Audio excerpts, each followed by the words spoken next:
Scorpio, welcome to your love reading for 2020. The first card in the spread is the Page of Swords, and this represents the energy that you're bringing into this situation. And one thing that I've really noticed with all the 2020 readings is that it seems like whatever that has happened with these relationship readings, it seems like 2020 is the year of fresh starts. And the Page of Swords is such a wonderful card to see because it's a start of a new beginning. It's all about looking at things from a fresh perspective, but also, being able to move on from things in the past.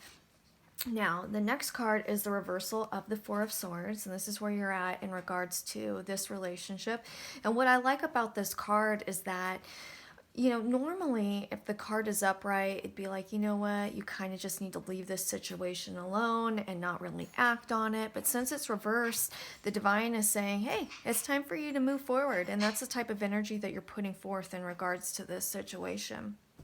Now, where you're wanting to take this relationship is the energy of the Two of Wands. And this is all about, I touched on a fresh start or a new beginning. This is about coming together and figuring things out type of energy. Now, the energy that your partner's bringing into this relationship is the Seven of Cups.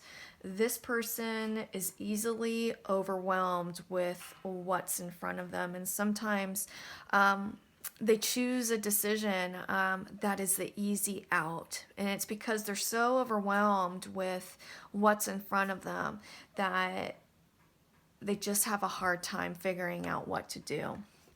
Now, the next card in the spread is the Page of Pentacles, and this is where they're at in regards to this dynamic. And what I love about the Page of Pentacles is all about, they're like, okay, I'm in this relationship.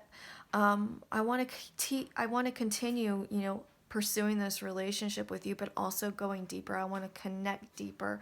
One of the things that I really like about the Page of Pentacles is that, and it's kind of interesting because even though this person is easily overwhelmed, their heart's in the right place and they want to make the correct decision. But what I like about this is that they're just wanting to continue to connect with you at the deepest level. Now, where they're wanting to take this relationship is the Lovers card. So, when we have the Lovers card, it represents, two energies harmonizing together, and it's really intense, but it's a really reflective type energy. I think we also have to acknowledge that this indicates a serious commitment. But what I love about this type of energy, as I touched on a moment ago, is that it's reflective. So it allows both of you to grow with each other. It allows you to see things clearly, and that's both good and bad because it allows you to see a clear picture of what's going on and how you can move forward with it. Now, what you need to learn in order to make this relationship successful is the energy of the Five of Swords. Do you ever get moody? I do. You ever get down on yourself? I do. Do you ever get so down on yourself that sometimes you attack your partner and it has to do more with what you're going through? Yeah, me too. When we're dealing with this type of energy, I always think of Audrey Hepburn in Breakfast at Tiffany's, where she's talking about the mean reds. She's just feeling blue. She's feeling sad. Doesn't always have to have a rhyme or reason, but it can be difficult to be around. And I think that, once we're aware of this, it's just something to be aware of. That way it could be easier on our partner, but also it doesn't, escalate into something big when, there didn't need to be a situation in the first place. Now, what your partner needs to learn to make this relationship successful is the energy of the Five of Wands, and it's really interesting. So we both have some sensitivities on both of your parts where we have some, how do I put it? So whenever we're dealing with the five, it is called contractual energy, and it's a type of energy that it's so sensitive that it almost feels physical. And so your partner sometimes gets caught up in petty bullshit. There's no other way to go around this card. It has to do with toxic circles that don't serve us, and it's something that we should literally just walk away from. So I think that In regards to your partner, they sometimes hold on to things or get worked up over things that aren't very big. That should just be let go. Now, what connects you guys is the Seven of Pentacles, and this has to do with